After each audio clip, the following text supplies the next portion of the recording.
Good morning, everyone. It is me, David Brown. I am here to share this week's design and dialogue with you. And this week I wanted to make a video of a blog that I wrote earlier in the week. And I think it's something that's on a lot of people's minds, individual minds. I know it is a very, very large topic in design at the moment and has been for a while. And that trend, I guess, what you might call trend, is wellness. Wellness in the space, creating spaces that influence health, positivity, and overall wellness. So in this design and dialogue, I wanted to talk about how you and me, an average Joe and Jane American, can incorporate wellness into spaces they already live in. I know a lot of architects talk about creating new spaces and things of that nature, but sometimes that doesn't quite distill down to how I can make it happen in my world, in my home. And so what I wanted to do in this design and dialogue is share 4 different tips on how you, anybody you, can bring in wellness into your home.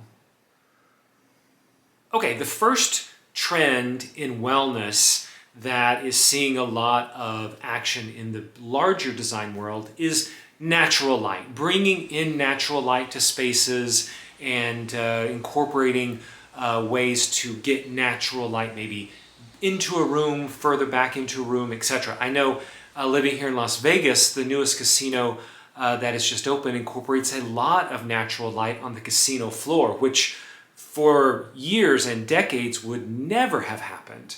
And now we've got this bright, airy casino floor that really attracts a lot more gamblers. People stay a little bit longer, and all the positive aspects that natural light can bring is now incorporating in the casino.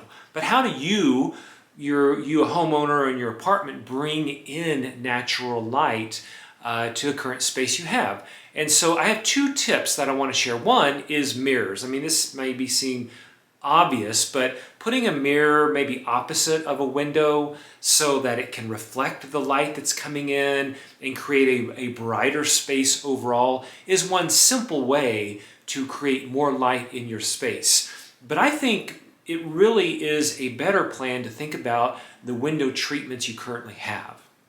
How much of the window are they blocking?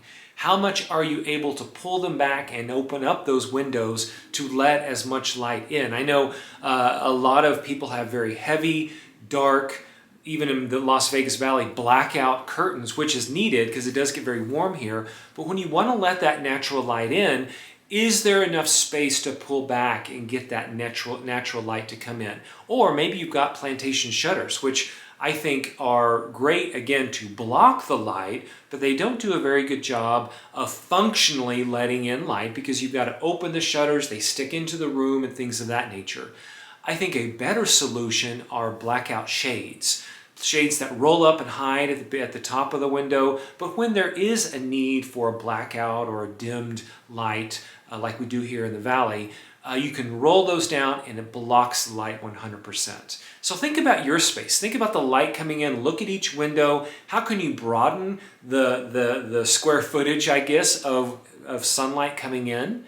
And then how can you enhance that light by adding mirrors throughout the room to really brighten things up? Okay, the second trend is optimal ventilation.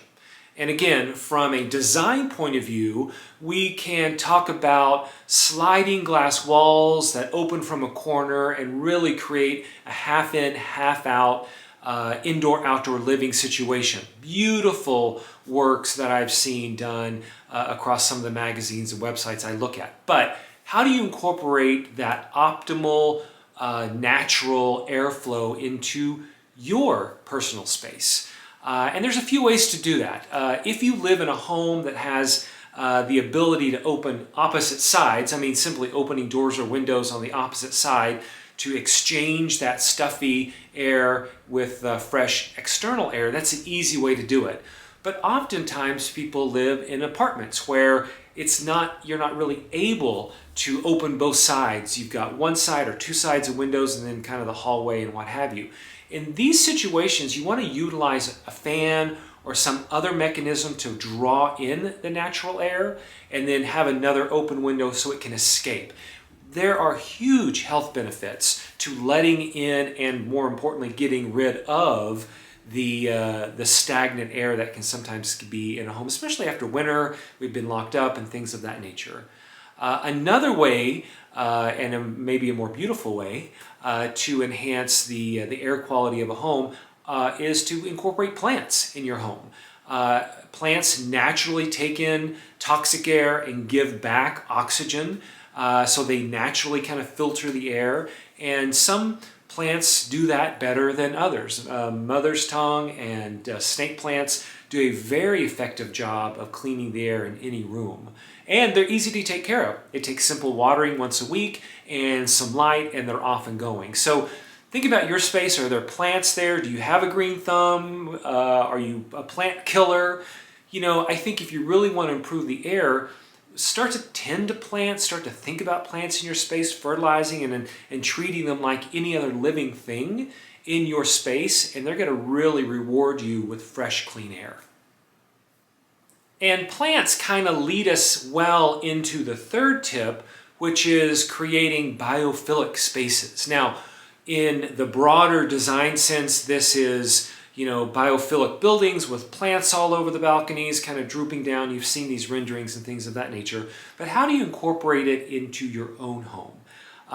Obviously, the easy way is buy more plants, right? The more plants, the greener it's going to be and things of that nature. But I also think it's about the types of plants that you can bring into your house and how those fill the space. So I don't think biophilic design simply means cleaning the air.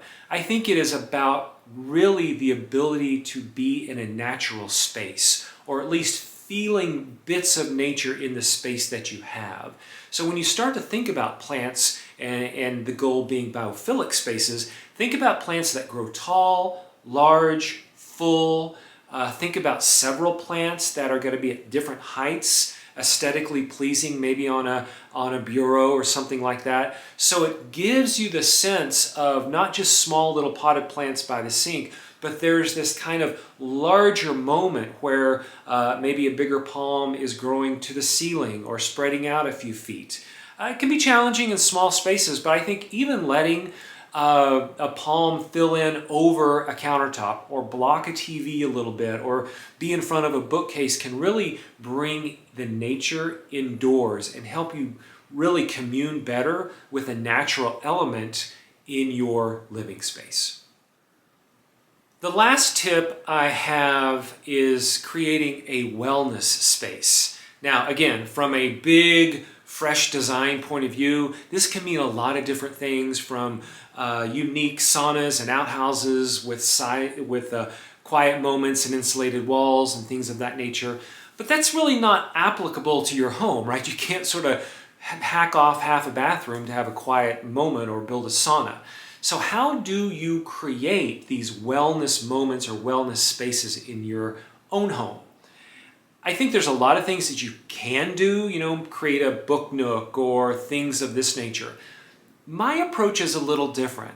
I think that if you can remove clutter from your home and find a place for things that you love and actually remove things that are no longer needed or that you do not love, it really creates a holistic wellness space. It becomes a whole home of wellness space instead of a nook or a cranny here or there and then kind of chaos once you come out of it.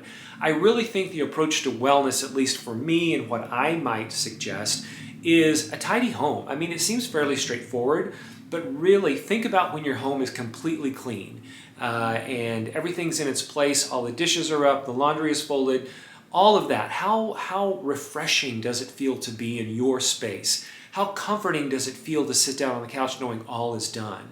If you can create a way to keep it tidy by small cleans every day or every week, I think you're really holistically creating a wellness space that is your entire home. Okay, everybody, are we ready to get started in incorporating some of these wellness trends into the home you live in. I think you can do it. None of this costs a lot of money. None of this takes a lot of time. It just takes a little bit of thought about what you want to accomplish and understanding the best use of whatever it is in your home to create that well-being feeling. I appreciate everybody. I'm really excited to start seeing this channel grow. I'm starting to get lots of traction with people liking and sharing. Be part of that club. It's fantastic. Like and share right now. And as always, have a great week, and I will see you next week with that Design and Dialogue.